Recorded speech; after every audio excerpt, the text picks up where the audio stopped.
ओम श्री परमात्मने नमः। श्रीमद् देवी भागवतम महापुराण अध्याय 5वां। श्रीमद् देवी भागवत पुराण की श्रवण विधि और श्रवण के महान फल तथा महात्म्य का वर्णन। ऋषिगण बोले कि महाभाग सूत जी, हम देवी भागवत के उत्तम महात्म्य को सुन चुके हैं, अब पुराण श्रवण की विधि सुनना चाहते हैं। तो सूत जी कहते हैं, मुनिगणों, विद्वान पुरुष को चाहिए कि सर्वप्रथम ज्योतिषी को बुलाकर उससे मुहूर्त पूछे। ज्येष्ठ मास से लेकर 6 महीने पुराण श्रवण के लिए बहुत उत्तम है।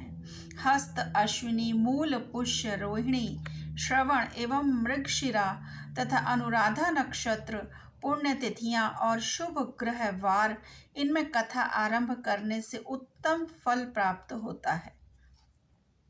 जिस नक्षत्र में बृहस्पति हो उससे चंद्रमा तक गिने। क्रमशः फल यों समझना चाहिए: 4 तक धर्म प्राप्ति, फिर 4 तक लक्ष्मी प्राप्ति, इसके बाद 1 नक्षत्र कथा में सिद्धि देने वाला, फिर 5 नक्षत्र सुख कर, बाद में 6 नक्षत्र पीड़ा देने वाले, इसके बाद 4 नक्षत्र राज्य भय उपस्थिति करने वाले, तदंतर 3 नक्षत्र ज्ञान प्राप्ति में सहायक होते हैं। पुराण श्रवण के आरंभ में इस चक्र पर अवश्य विचार कर लेना चाहिए। यह भगवान शंकर का कथन है अथवा भगवती जगदम्बिका को प्रसन्न करने के लिए 4 नवरात्रों में इसका श्रवण करना चाहिए। इसके सिवा अन्य महीने में भी इसे सुना जा सकता है, परंतु तब भी तिथि, नक्षत्र और दिन के संबंध में विचार करना परम आवश्यक है। विवेकशील पुरुष का कर्तव्य होता है कि विवाह आदि यज्ञों में जैसी सामग्री आवश्यक होती है वैसी ही सामग्री इस नवाह यज्ञ में भी एकत्रित करने का प्रयत्न करें। दंभ और लोभ से रहित अनेकों सहायक विद्वान रहने चाहिए। भगवती जगदम्बिका में भक्ति रखने वाले 4 अन्य पुरुष कथावाचक के अतिरिक्त बैठकर पाठ करें।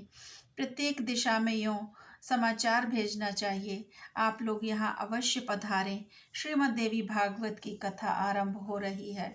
सूर्य, गणेश, शिव, शक्ति अथवा विष्णु, कहीं भी देवताओं में भक्ति रखने वाले क्यों न हो, वे सभी इस कथा श्रवण के अधिकारी हैं, क्योंकि सभी देवता भगवती आद्या शक्ति की उपासना तो करते ही हैं।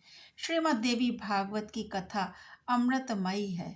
इसमें अटूट प्रेम रखने वाले सज्जन इस रस को पीने की उत्कट इच्छा से यहाँ अवश्य पधारने की कृपा करें। ब्राह्मण आदि 4 वर्ण, स्त्रियां, आश्रमवासी, चाहे सकाम हो या निष्काम, सभी इस कथा रूपी अमृत का पान अवश्य करने के आए।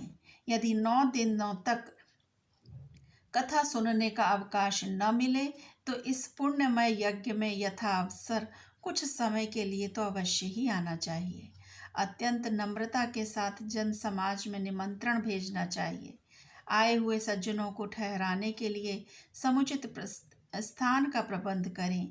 धरती को झाड़ बुहार कर कथा का स्थान सजावें। वहाँ की भूमि विस्तृत हो, उसे गोबर से लीप देना चाहिए। वहाँ सुंदर मंडप बनावें, केले के खंभे लगाए जाएं, ऊपर चांदनी लगा दी जाए, ध्वजा और पताकाओं से मंडप की सजावट होनी चाहिए। कथावाचक के लिए दिव्य आसन लगाएं, उस आसन पर सुखप्रद बिछौना होना चाहिए। यत्नपूर्वक ऐसा आसन बनावें कि वक्ता पूर्व अथवा उत्तर की ओर मुख करके कथा बाँच सके। कथा सुनने के लिए स्त्री पुरुष सभी आवें और उनके लिए समुचित आसनों की व्यवस्था हो। सुंदर ढंग से प्रवचन करने वाले इंद्रिय विजयी शास्त्र ज्ञानी, देवी के उपासक, दयाशील, निष्प्रिय, उदार और सत असत का ज्ञान रखने वाले विद्वान पुरुष उत्तम वक्ता माने जाते हैं। श्रोता वह उत्तम है जो ब्रह्म में आस्था रखता हो, जिसकी देवताओं में भक्ति हो तथा जो कथा रूपी रस का पान करना चाहता हो। साथ ही उदार, निर्लोभी और नम्र तथा हिंसादि से वर्जित भी हो। पाखंड रचने वाला, लोभी, स्त्री लंपट, धर्मध्वजी, कटुभाषी और क्रोधी स्वभाव वाला वक्ता देवी यज्ञ में श्रेष्ठ नहीं माना गया है। श्रोताओं को समझाने में तत्पर रहने वाले एक प्रकांड विद्वान संदेह निवारण करने के लिए सहायक रूप में कथावाचक के पास बैठाए जाएं। कथा आरंभ होने के पहले ही दिन वक्ता और श्रोतागण क्षौर कर्म करा लें। इसके बाद नियम पालन करने में लग जाएं। शौच आदि से निवृत्त होकर अरुणोदय वेला में ही स्नान कर लें। संध्या तर्पण आदि नित्य कर्म संक्षेप से करें। श्रीमद् देवी भागवत की कथा सुनने का अधिकारी बनने के लिए गोदान करना चाहिए। श्रीमद् देवी भागवत की पुस्तक सुंदर अक्षरों से संपन्न भगवती की वांग्मयी मूर्ति है। संपूर्ण उपचारों से इसकी पूजा परम आवश्यक है। कथा की निर्विघ्न समाप्ति के लिए 5 ब्राह्मणों का वर्ण करें। वे ब्राह्मण नरवाण मंत्र का जप और दुर्गा सप्तशती का पाठ करें। प्रदक्षिणा और नमस्कार करने के पश्चात भगवती की यों स्तुति करनी चाहिए। कात्यायनी, आप महामाया एवं जगत की अधीश्वरी हैं। भवानी, आपकी मूर्ति कृपामयी है। मैं संसार रूपी सागर में डूब रहा हूँ, मेरा उद्धार कीजिए। ब्रह्मा विष्णु एवं शिव से सुपूजित होने वाली जगदम्बिके, आप मुझ पर प्रसन्न हो। देवी, मैं आपको नमस्कार करता हूँ, मुझे अभिलषित वर देने की कृपा करें। इस प्रकार प्रार्थना करने के पश्चात मन को एकाग्र करके कथा सुने। व्यास रूप मानकर समाहित चित्त से कथावाचक की पूजा करें और माला अलंकार एवं वस्त्र आदि से स्वागत करके व्यास देव की यों प्रार्थना करें। भगवान, आप व्यास स्वरूप हैं। संपूर्ण शास्त्रों एवं इतिहासों का रहस्य आपको विदित है। मैं आपको नमस्कार करता हूँ।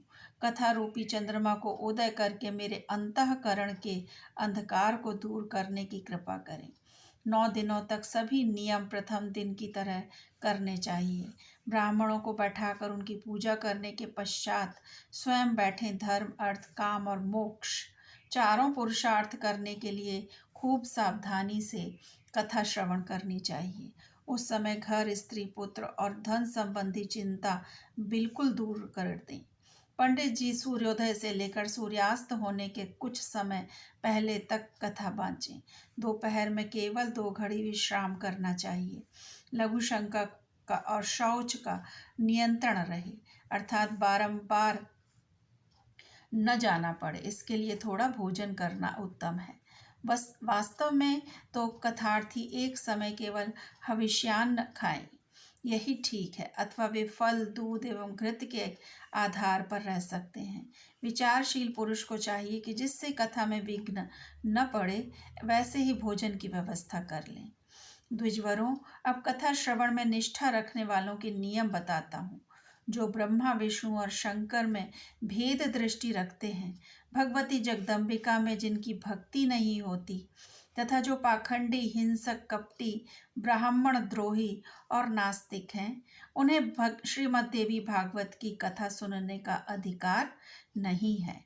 ब्राह्मण का धन अपहरण करने वाले, दूसरे की स्त्री पर दृष्टि डालने वाले तथा देवता के धन पर अधिकार जमाने वाले लोभी मनुष्य कथा श्रवण के अनधिकारी हैं। व्रती पुरुष ब्रह्मचर्य का पालन करे, जमीन पर सोवे, सत्य बोले, इंद्रियों पर काबू रखे और कथा समाप्त होने पर रात में संयम पूर्वक पत्रावली में भोजन करे। बैगन, तेल, दाल, मधु एवं जला हुआ बासी तथा भाव दूषित अन्न त्याग दे।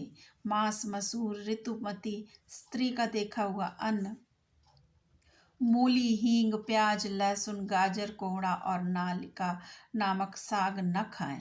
काम, क्रोध, लोभ, मद, दंभ एवं अभिमान को पास न आने दें। ब्राह्मण द्रोही, पतित, संस्कारहीन, चांडाल, यवन, ऋतुमती स्त्री और वेद विहीन मनुष्यों के साथ कथा के व्रत में संलग्न पुरुष बातचीत तक न करें। वेद, गौ, ब्राह्मण, गुरु, स्त्री, राजा, महान पुरुष, देवता तथा देवता के भक्त इनकी निंदा कान से भी ना सुने।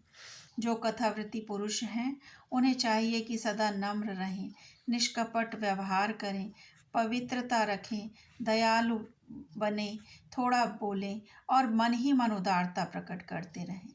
श्वेत कुष्ठी, क्षय रोग वाला, भाग्यहीन, पापी, दरिद्र और संतानहीन जन भी भक्तिपूर्वक इस कथा को सुन सकते हैं।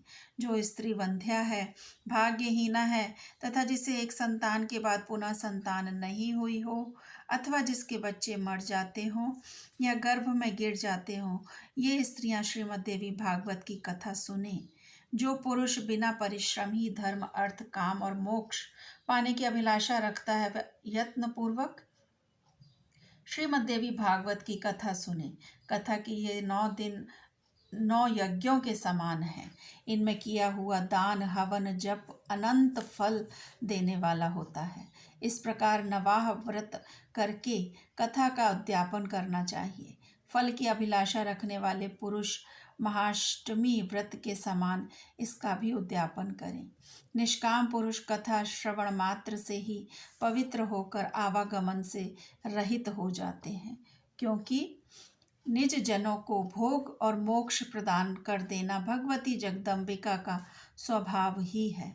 पुस्तक और कथावाचक की प्रतिदिन पूजा करनी चाहिए।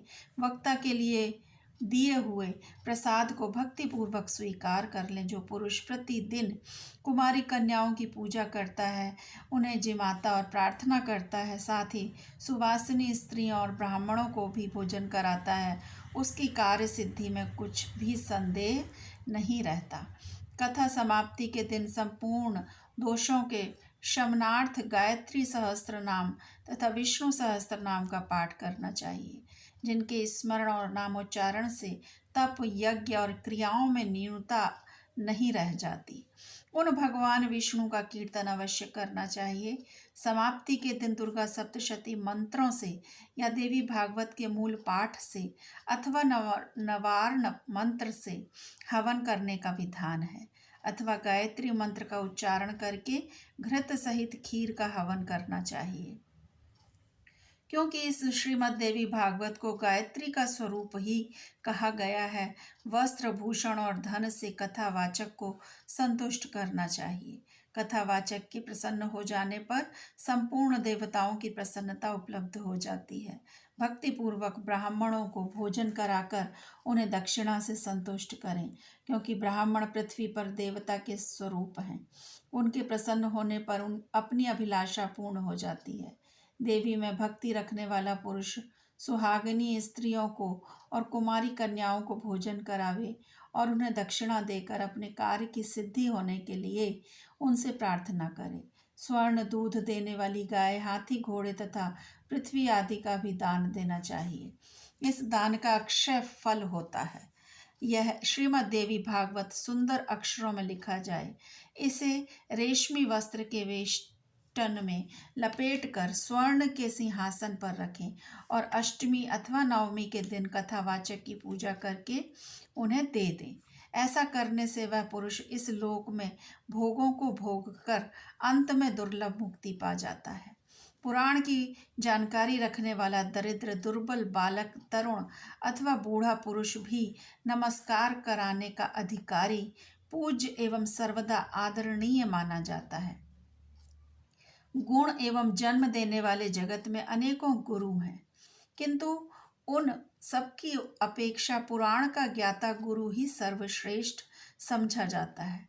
पुराण की जानकारी रखने वाला ब्राह्मण यदि व्यास गद्दी पर बैठकर कथा बाँच रहा हो तो प्रसंग समाप्त होने के पूर्व किसी को प्रणाम न करे। पुराण की कथा परम पवित्र है।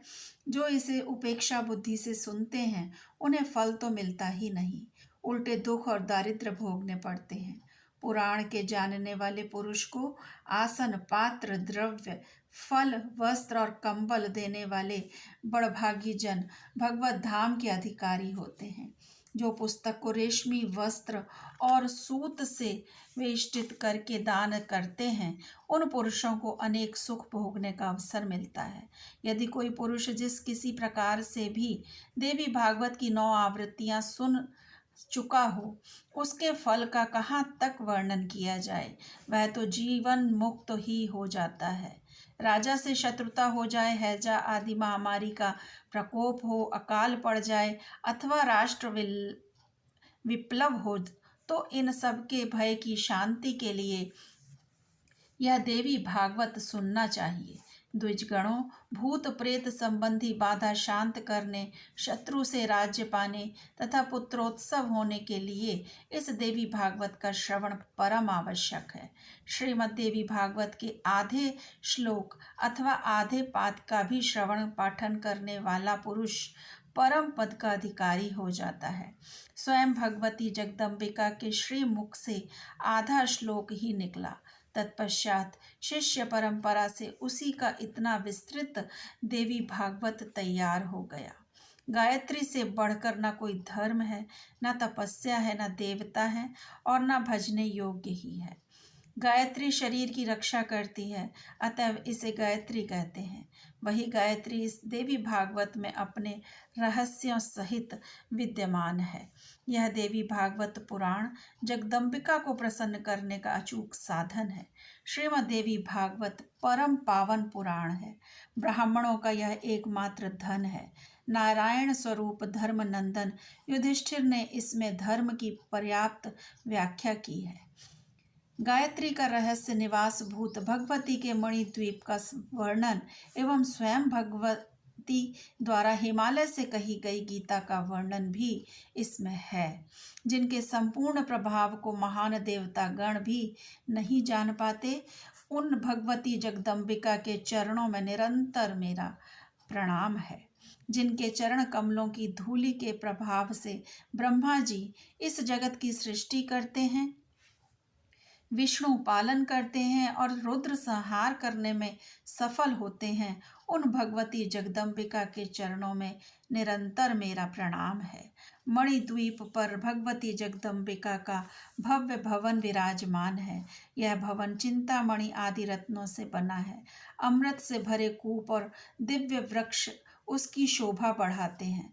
भगवान शंकर के हृदय में स्थान पाने वाली प्रसन्न वदना भगवती जगदम्बिका वहाँ विराजती हैं। बड़भागी पुरुष उनका ध्यान करके भोग भोगने के पश्चात निश्चय ही परम पद भी पा जाते हैं। ब्रह्मा, विष्णु, शंकर एवं इंद्र आदि देवता जिनकी उपासना करते हैं, वे मणिद्वीप की अधिष्ठात्री देवी भगवती जगदम्बिका का जगत का कल्याण संपादन करें। श्रीमद् देवी भागवतम महात्म समाप्त होता है। जय माता दी।